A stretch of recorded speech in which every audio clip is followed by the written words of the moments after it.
And welcome back. Yes, you're still watching Unleashing Your Potential with myself, Coach Toriso. So the amazing coaches in the studio, they are just talking about their past traumas, their past experiences, but then they're talking as well on how they changed that past into a powerful thing, right? Correct. So let's talk a little bit about the wound, actually, because we're talking about, does time really heal all wound? Correct. So before we can actually talk about, does it really heal, let's talk about the wound. What is actually the wound? A wound is anything that happened to you, sometimes for you, as Neo had mentioned before, our coach Neo had mentioned before. A wound is anything that is unattended to. You see, what I have in my hand here, this is a scar. It means it has taken the natural process of healing. And part of healing the wound or addressing something as a wound is when it's still open, it's got a chance of being septic, it's got a chance of infiltrating other parts of your body or of your psyche, depending on where the wound is. So if the wound is emotional, it's going to start spilling over. Because if you've got a wound and you don't dress it and you don't clean it, it gets septic. Let's say it's on your finger. When it gets septic, what happens? Then it starts making your whole thumb rot. And then the next thing, what do? They want to cut off your thumb. So that's a wound. So anything that is festering, anything that was left unattended, anything that is bleeding is considered to be a wound. So it needs to be addressed. You can't put a bandage on it. You need to go through the natural process of healing, which I think is something that we're going to maybe unpack a bit later as to how you first need to start from the bottom. You can't just say, I've hurt myself. For instance, if you cut yourself right now, the first thing that you do, a person would say, let me put a plaster on it. No, that's not what you do. You let the blood run out first. You put something cold on it. If there are doctors that are listening, they might correct us on that, but you put something cold on it to stop the blood flow if it's too much. And then you clean it to make sure that it's not septic before you cover it. So normally when things that are emotional happen to us, especially in the African context or in the African culture, even in the church, we have a habit of saying, I am born again, all is well. We have a habit of saying, it happened to you a long time ago, that's how things were, like, what do you want us to do? You're now an adult, move on. But then the one thing that I want to say is that with wounds, wounds attract flies.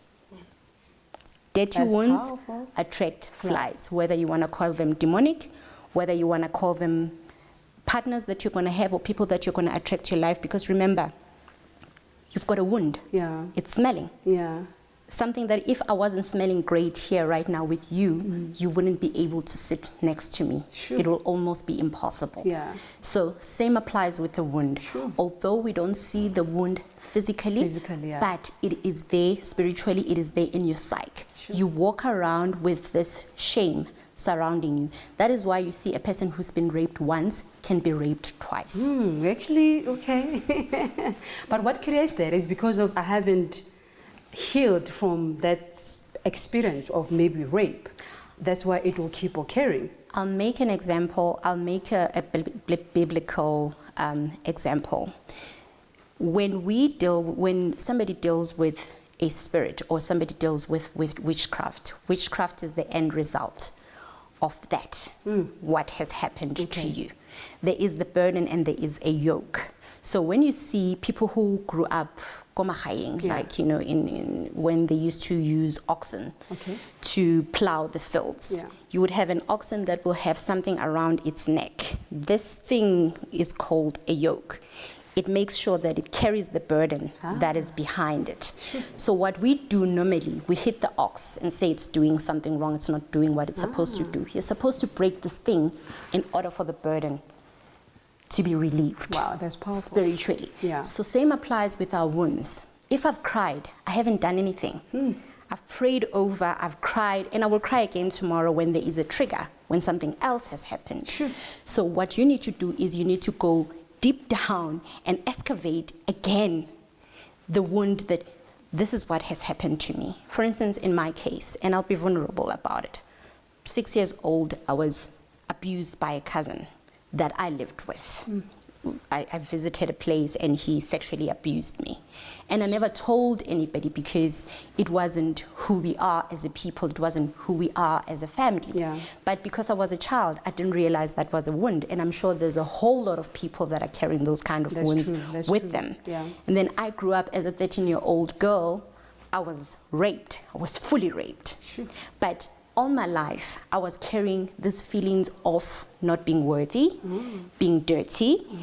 Who do I tell? It happened the first time. Nobody saw it. As a child, you expect somebody to see that there is something wrong. Yeah, and nobody noticed that. Nobody noticed it. Yeah. So I went on with these feelings, carrying them into my adulthood.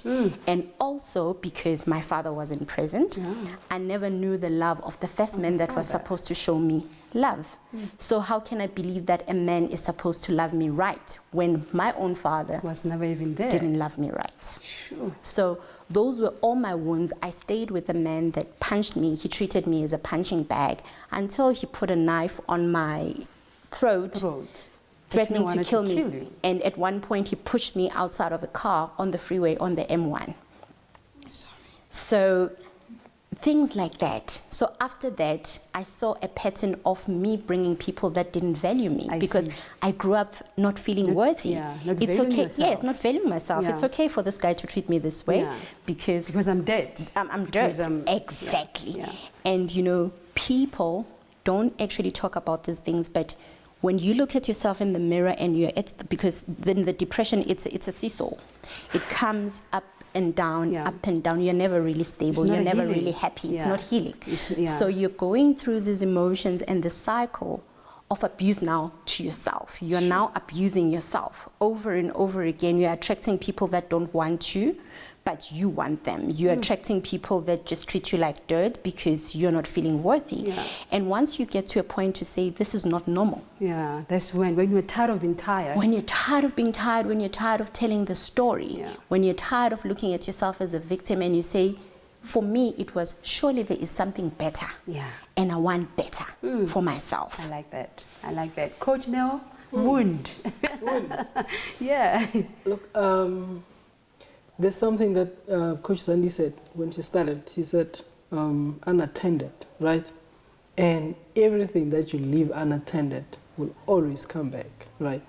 And that's why we're talking about a wound. If you get caught and you don't attend to that, it becomes a wound. And sometimes you cannot close the wound. And most people are growing with the wound in their heart. And I remember in my time when I lost a wife, there was I even found a word for it. The word was called something about the heart. You know, I could literally feel my heart going boom, boom, boom when it was painful. I could physically feel it. It was painful. And I spoke to one of my friends who was a doctor. The word is escaping me, man. I will remember it just now. But you could physically feel that something is wrong. And when you Google that word and then that picture comes up, you see that the heart around it, it's got like blood around it there. And that's what most people go through, and they don't understand, they don't realize. And we go to the doctor tells you, oh, you got anxiety, take these pills, right?